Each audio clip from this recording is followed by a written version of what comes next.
Hi guys, I'm Locutus, and welcome back to Star Trek Online. As we left things last time, well, first of all, apologies for the, silence in the last video. It's, for some reason my recording didn't seem to want to pick up properly. I don't think I've changed any settings or anything that I could see, but for some reason no sound recorded off my microphone, even though the game itself recorded perfectly. So, you know, you had to get by without my constant and reassuring voice. Oh, you poor people.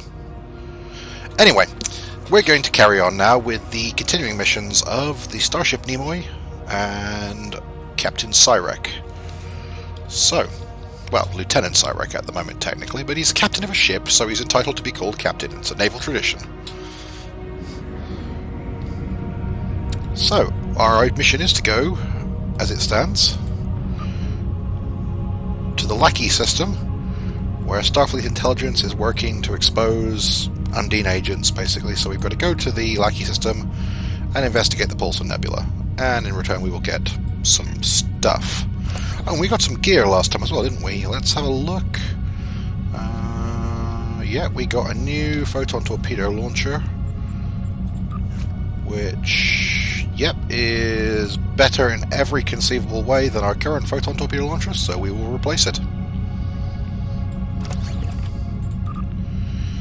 And we got a personal shield, which I think is better than... oh yeah, it's definitely better than Cyrek's current personal shield, so we'll pop that on him. And we also, somewhere along the line, picked up another Mark II personal shield, so let's see if we can pop that on someone else. Yep, Eliza Flores, you can have that. Hidden dangers lurk in space, and the threat of Klingon attack has made even the most stout-hearted We've wandered into another sector. Let's just turn around. Throughout the stars. A last-ditch effort to find a common ground could end this conflict, but there are many who oppose peace. Basic shields, 100 maximum capacity, regenerates up to 3 seconds. Yep, the Mark 1s are better than the standard, generic ones, so we'll pop them on as well.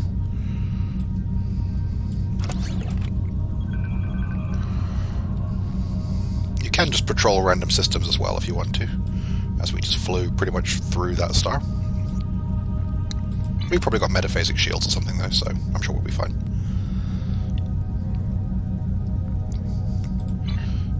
Okay, I'm just going to come to a stop here for a second so I can figure out where we're going. And I'm actually going to pause the recording here for 2 seconds, guys, so bear me a second. Right, sorry about that. There was just a brief gap there. Well, I just wanted to quickly check that my microphone was actually recording before I record a whole another episode. And yep, it seems to be working fine. So I have no idea why I didn't record last time, but hopefully this will not happen again. Anyway, we're supposed to be heading for the Lackey system, so we will head for the Lackey system.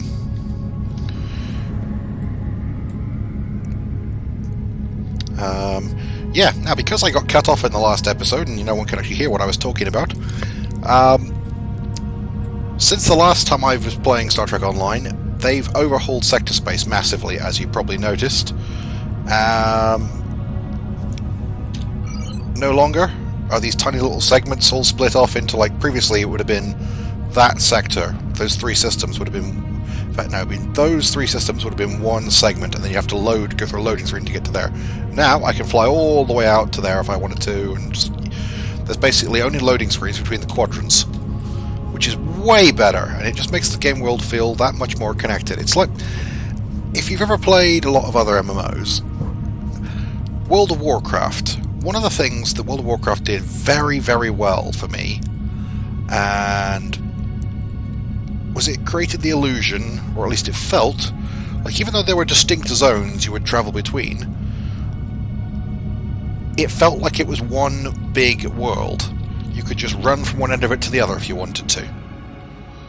Without going through a loading screen and getting sort of losing that sense of immersion, you could just go wherever you liked. It was just one vast world you could explore.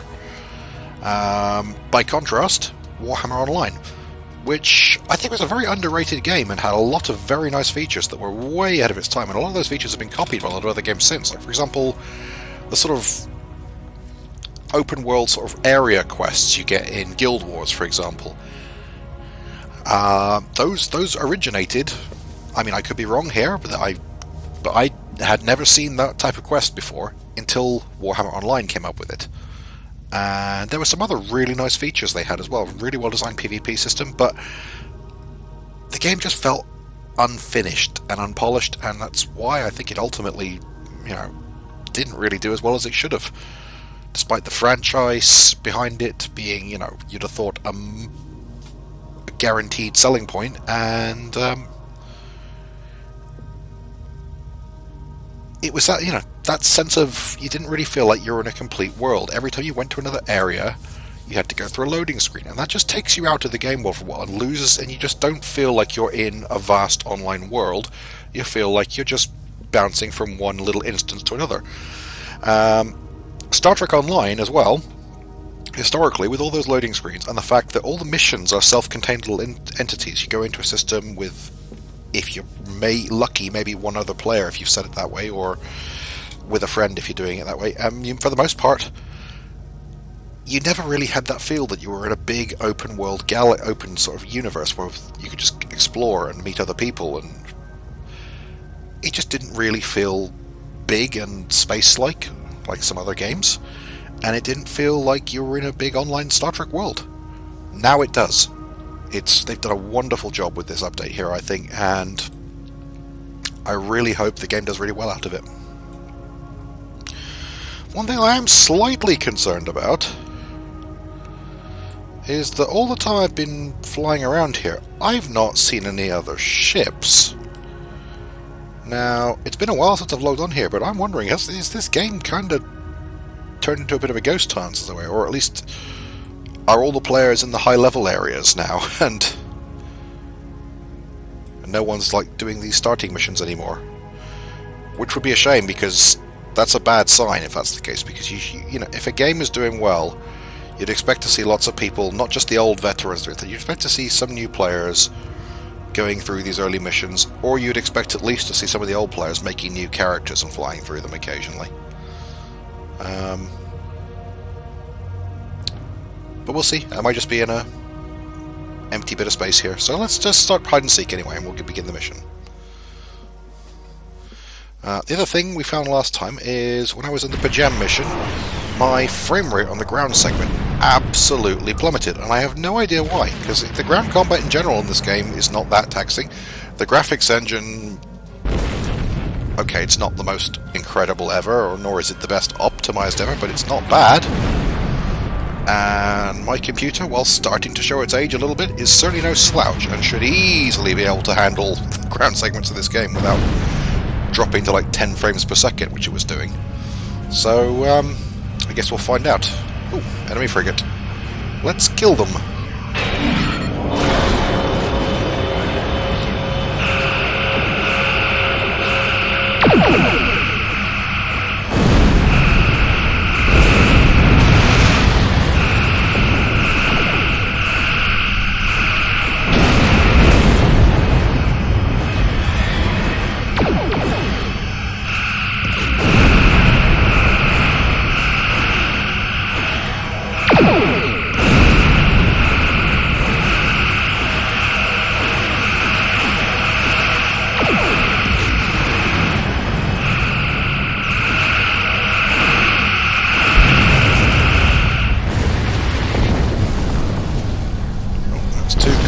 There's another one I can see in the distance over there, actually, but that's miles away. Let's check on the USS Valor.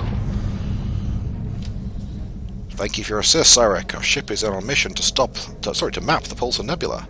Unfortunately, we failed to adequately compensate for the power drain the nebula had on our... Oh, God, no. We retreated from the nebula to make repairs. That's when we stumbled upon an illegal Gorn mining operation. Presumably, the Gorn did not respond well to that. If you hadn't shown up when you did, Lieutenant, we'd be sucking vacuum. That is an illogical statement, Captain. Vacuum is without substance. You cannot inhale it. Our chief engineer says there's no way we can make it back to Starbase. In fact, without new dilithium crystals, we're stuck. It sounds like we have arrived at a most fortuitous time, Captain. Yes, I'm still doing the Vulcan role-playing thing. If you don't like it, it's tough. Ha ha ha ha! I know that was a very unemotional and un-Vulcan thing to say, but never mind. There are crystals on some of the larger asteroids here. That's why we headed for this location in the first place. If you could gather some crystals for us, we can make it back to safety. Send us a hail if you have any questions about the nebula. We'd be happy to share our data. We can't give you an dilithium without shutting down our own engines, which is far too dangerous, Captain. We will collect some dilithium from the asteroids. Yay! Let's go gather some stuff! Because it's an MMO! This is the Star Trek equivalent of collect 5 rats' tails. Yeah, it's an MMO. You get these kind of quests in every MMO. Doesn't matter how much you tart it up with narrative text or space mines or kobolds, it always boils down to collect X of Y and bring them back to this guy. At least in this case, you know, it is a guy who was supposedly in a disabled ship, so he couldn't actually do it himself, although I'm sure they have shuttles that could, well, you know, Gorn, I guess. Let's beam some dilithium crystals off this Gorn mining operation. The dilithium is not exceptionally pure, but a few more loads of cracked ore should be enough. Okay. Let's engage our zoomy mode. I'm guessing we have to... Oh, we're in range of the gun cruiser. Let's kill it in the face. No shields for you!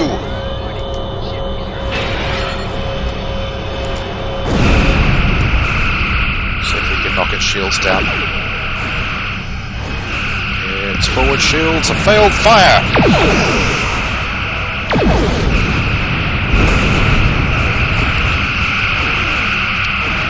I can't remember, to be honest, what I've actually covered in the previous videos in this game now, because it was a while back when I did the first few episodes of this.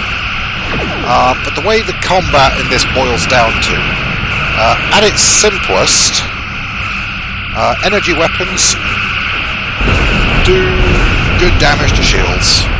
They fire quickly,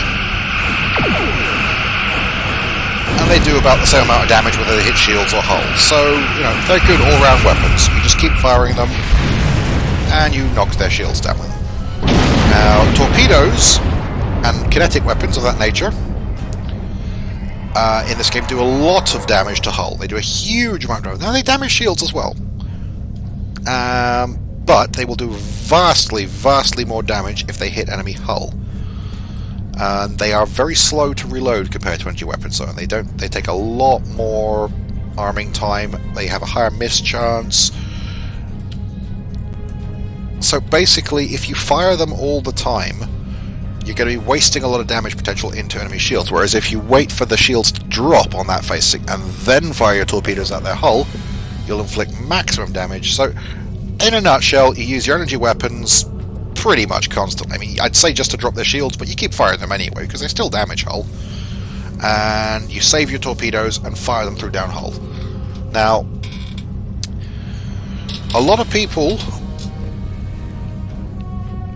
like to run, you know, particularly min-max builds where they outfit their ships to be maximally effective with energy weapons, and they don't bother with any torpedoes. They just go full-on energy beams and just broadside the hell out of stuff, and that can be very effective. But I like torpedoes. It just feels more Star Trek somehow to be firing photon torpedoes, and I like the feel of the combat of knocking the shield down and getting that torpedo volley through their down hull, and it's very satisfying when you get a massive torpedo crit and do loads of damage. This is not a best example, obviously, because I'm flying this, you know, rubbishy old Constitution class ship, which is, well, I say rubbishy, but this Constitution is actually pretty good as far as the Tier 1 ships, or sorry, the Tier 0 ships go. Oh, more Gorn. Approaching the Valor. Let's get back to them as quickly as possible. We'll turn on full impulse. Full impulse, as you can see, rapidly diverts all my energy to my engines, though, so my weapons and everything won't be as powerful, and the energy you put in your weapons make a huge difference to your energy weapon power. Not so much the torpedoes, so yeah.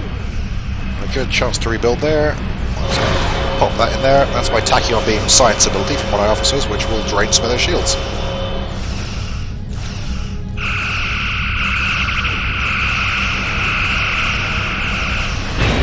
activate my high-yield torpedoes, which will be fired 2 torpedoes with 1 volley.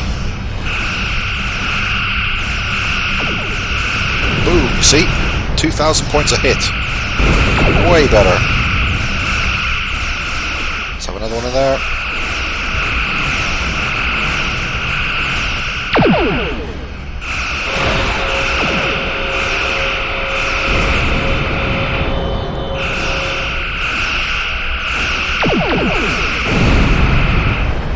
See, his torpedoes hitting me in the shields did only a few hundred points of damage. They do bleed through a little bit, so you will take a bit of hull damage through your shields, but not much. Let's loot him. And let's deliver the Dilithium to the Valor. We are in range of it, so just press F to do it. We are in your debt, Leonard Nimoy. Oh, that's kind of... Oh, I'm kind of sad now. We are in your debt, Leonard Nimoy. There's enough dilithium to get our warp engines restarted. After we've finished preliminary repairs, we'll set a course for Starbase 157. You do that. If you want to go into the Paulson Nebula, your engines will need a boost. I recommend you visit Lackey 3. The Gorn drove out the Federation miners there and took over a decalithium processing facility. It's only fair that you take some of our crystals back. Thank you for your advice, Valor. Leonard Nimoy out. Right, decalithium. Let's warp to Lackey 3 anyway. Decalithium is... Another thing I like Star Trek Online did very well is it took some of the silly stuff, and especially the J.J. Abrams Star Trek, and managed to sort of shoehorn it into the proper Star Trek canon, as it were. Like, for example, in the new Star Trek reboots, the Abrams one, the first one, we have red matter. Now, red matter is a stupid name for a sci-fi thing. And just... You got Star Trek, you've got, like, dilithium, tritanium, vibranium, and all these other sort of... Okay, not vibranium, that's from Marvel, but you know what I mean. All these made-up fancy elements and technobabble, and then you have red matter. Really? That's the best they could come up with? Why not just call it Doomium, or Death Star Makey Doomy Black Hole Killies? You know, why not just call it something interesting, like Tritium 446 or something like that? That's not even a real thing. It's not, obviously it's not an isotope of tritium. Tritium's... We'd never have a number that high, but never mind. So anyway, they've come up with decalithium. Red matter is decalithium. Decalithium is the proper name for it, and that's what I'm going to call it from now on, because red matter is a stupid name, and I hate it. Don't get me wrong, I actually liked the J.J. Abrams Star Trek films, but decalithium is an idiotic word. Sorry, red matter is a stupid name for a techie sort of element.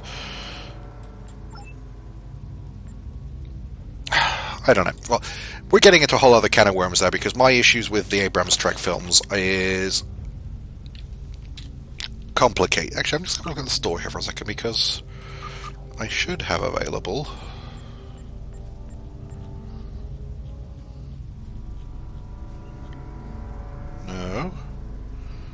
No. There we are.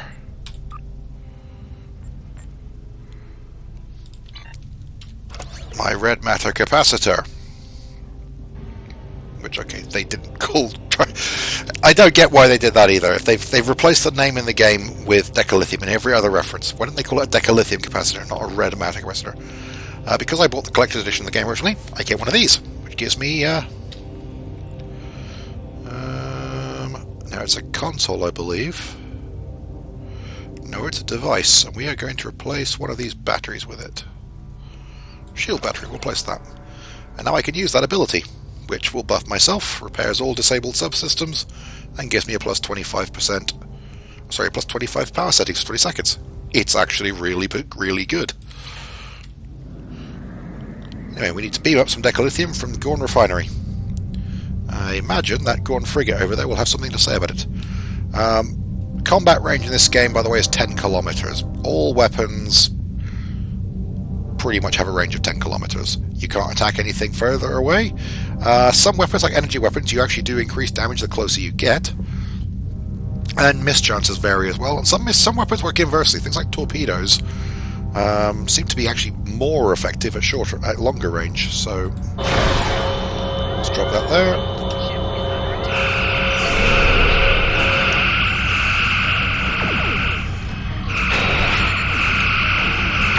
Torpedoes away. This should kill him.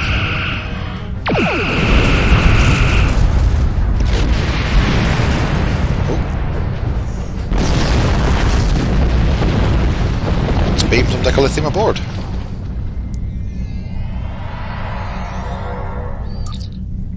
Lieutenant, we can't get a lock on the decalithium. Something's jamming our ability to lock on and beam it up. Presumably a jamming station. Something is jamming our ability to beam it up. Probably a nearby jamming station. Well, thank you, Lieutenant John Madden. Detecting some suspicious tachyon emissions and signs of Klingon technology. There is more than just a Gorn simple mining operation. We need to destroy that jamming station to get to the decalithium. We may not be able to beam the decalithium up, but it won't stop us from beaming a spatial charge down. Prepare spatial charges. Send a warning as we beam them to the station. Yeah, we wouldn't want the pirates to escape, would we? The charges are prepared and we can beam them over. As soon as we're in transporter range, a general warning will be broadcast just before we start the transport. Okay, let's blow this Gorn jamming station up then.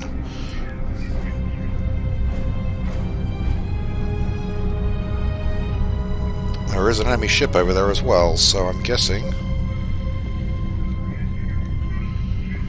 Let's hit the boost button. I'm using that rather than going to full impulse because it takes a while for your energy levels to normalize after you use full impulse and switch it off.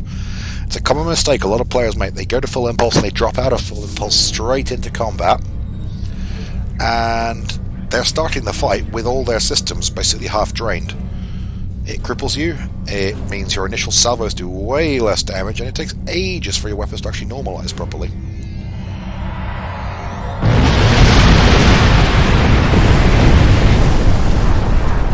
Easy on the side of the asteroid. Gorn fled, so that's fine. However, I want this guy now, so we're going after him.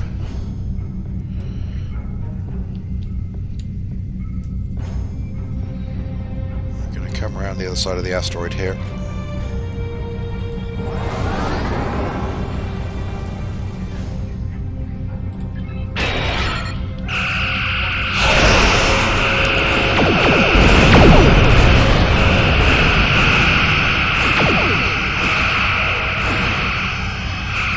Gorn seem to like mines for some reason.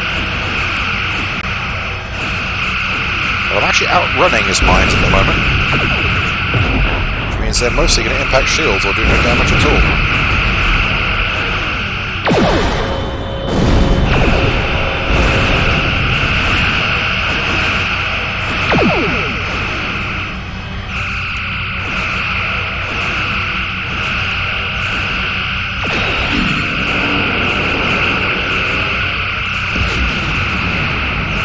May ask why I popped that when there was...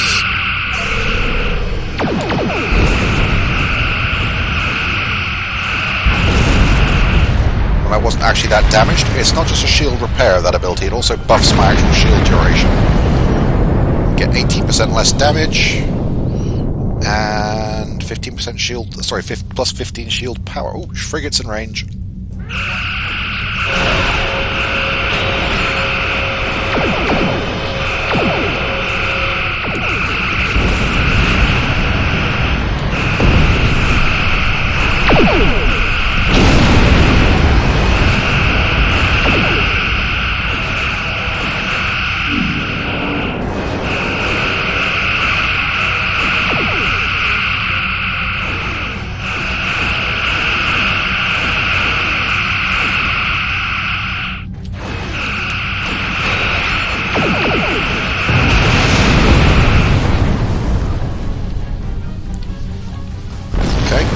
Carry on to the next location then. We should be able to beam up the decalithium now.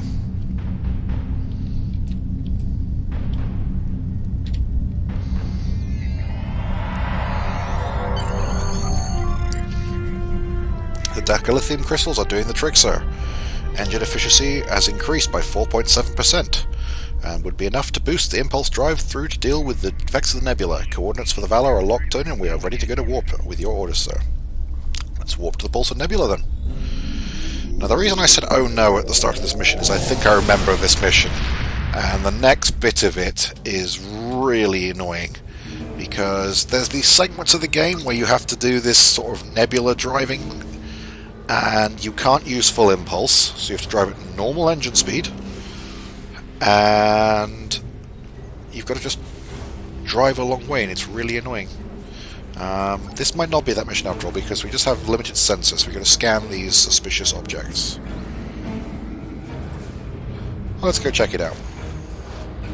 Kind of cool nebula effect in here. I think one of these boosts my engine speed. Yep. Let's turn on my engine's maneuvering speed.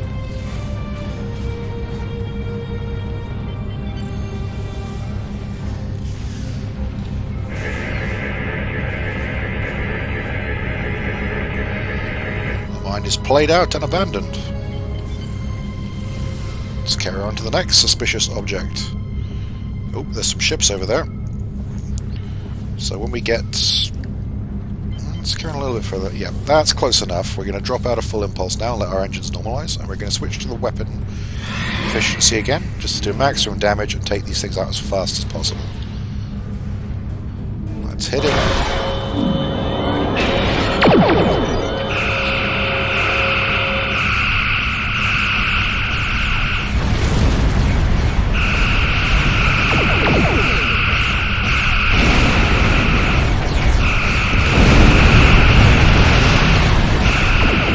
See, these barrels are not really that tough. But one good torpedo hit will do for them, for the most part.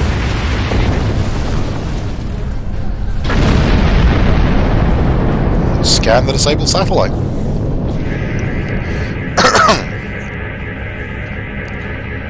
This is an old 22nd century satellite, deployed when this area of space was not well known. It is no longer operational.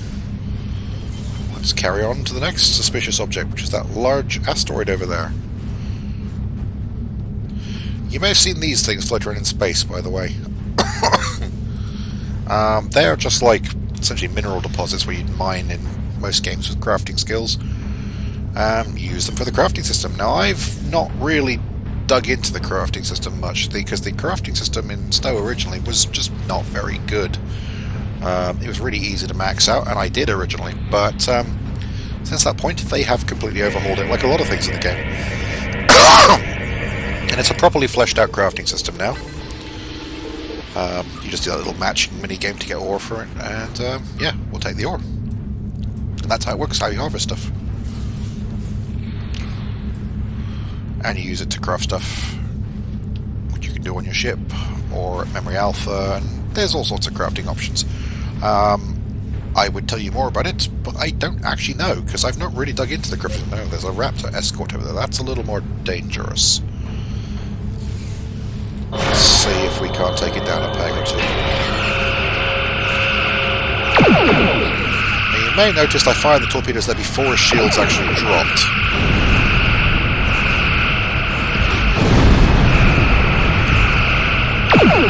That's because the torpedo obviously doesn't do damage until the torpedo actually hits. Oh, I'm getting random fleet invites. Well, let's decline that. Because I don't do random fleet invites.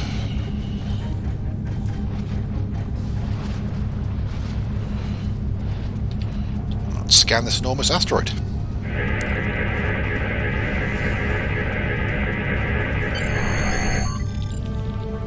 The asteroid is surrounded by gravitic mines of Klingon manufacture. What's more, there appears to be some kind of structure on the surface, and we've detected several Klingon life signs within. Are you picking up any transmissions from the Klingon outpost, Lieutenant? Or Ensign, or whatever you are? Judging by the high-frequency transmission, I'd wager the structure is some kind of listening station. I'd recommend we carefully punch a hole in that minefield and send an away team to the surface. Or we can just shoot the mines. Shoot the mines! Because they're only mines and we have phasers. So shoot the mines. Shoot the damn mine! You know what? I'm going to shoot all these mines because I can.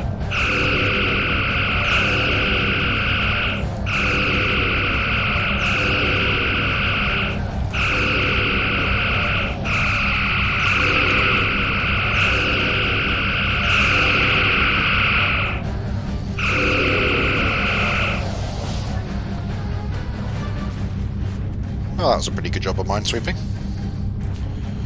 Let's beam down to the planet then. Oh, we missed one. Let's just stop here and beam on down. And we're going to take, obviously, the same old away team. And let's see if the frame rate wants to play nice this time. Yeah, see, I don't know why it was messed up on the other planet so much, because it seems perfectly fine here. Let's shoot the Klingons then.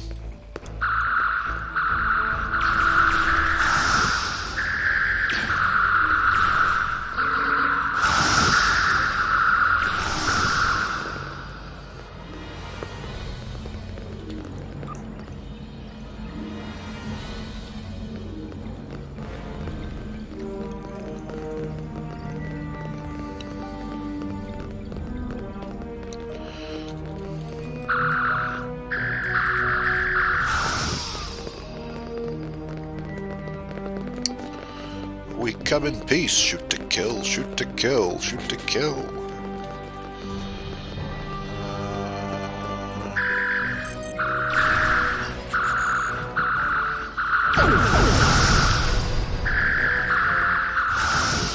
Now those flashy red circles you may have seen on them, there's a mechanic this game is called expose and exploit. Some weapons do expose effects, which gives them that flashy thing on there. It means the target is exposed. When a target is exposed, they are vulnerable to other weapon effects, which are called exploits. And if you exploit an exposed target, you do just lots more damage, or a bonus effect, or something like that. So, if I can remember how to turn off... There we go.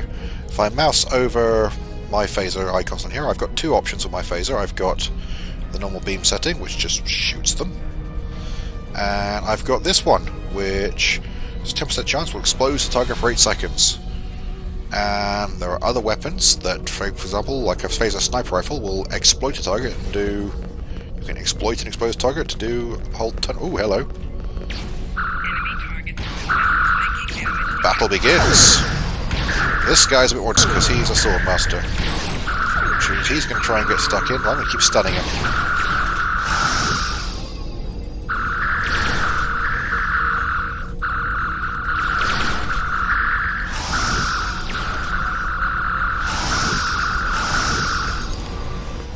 These aren't other players, by the way. I am just playing with my NPC crew.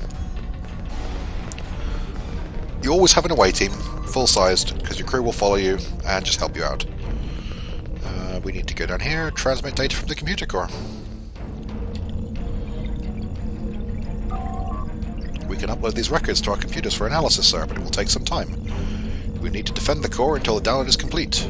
Begin the transmission. And then we just stay here and shoot the Klingons. It's not hard.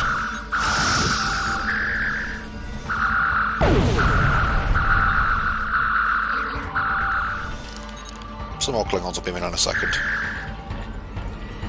A lot of these early missions haven't really been overhauled massively from the original version of the game, when ground combat was a lot slower and more laborious. Things had lots and lots of hit points, and just ground combat was very slow and clunky, and it just wasn't much fun at all. Now, ground combat in STO is still not amazing, but it's passable. And it does actually feel like, almost like, you know, actually having a firefight now, and that you can run around and shoot. And if you turn on combat mode, you've got the, you know, mouse aiming mode.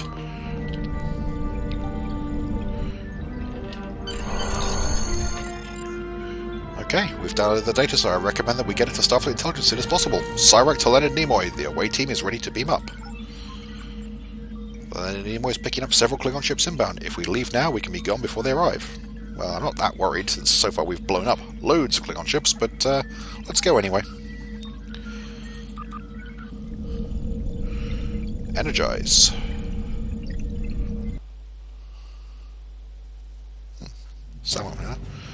So yeah, we have completed the mission. Let's hail Starfleet and report in.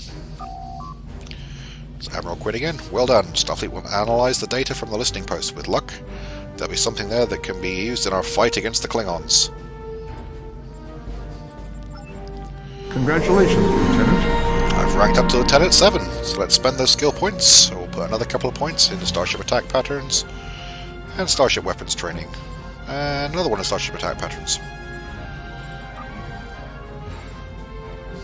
You get diminishing returns per level as you level up your skills, by the way, but it's still probably worth maxing out most of the ones you're going to want early on.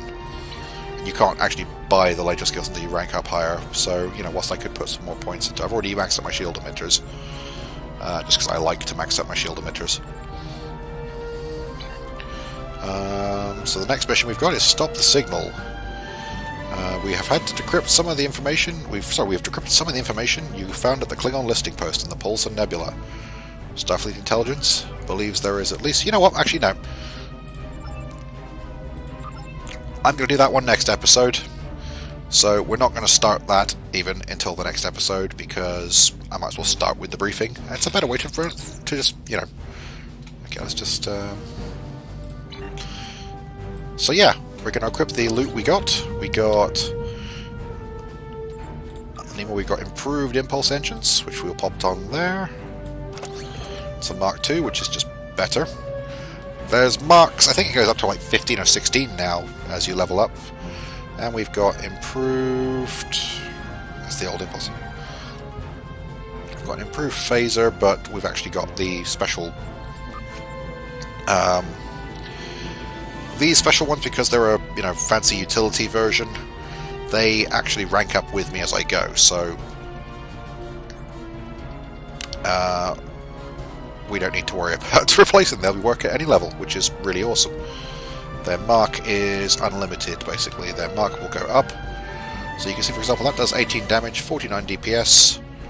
This 53 DPS. It is actually slightly better, but we're going to keep those phasers while we're still in this ship with the original series crew.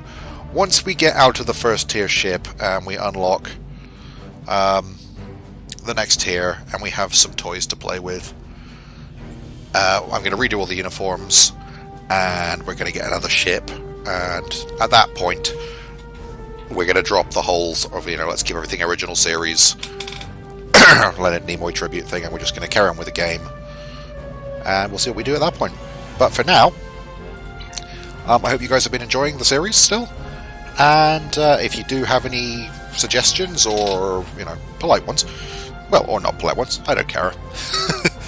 Just leave a comment. And if you've been enjoying the series so far, please do hit that like and subscribe button. And I will see you guys next time.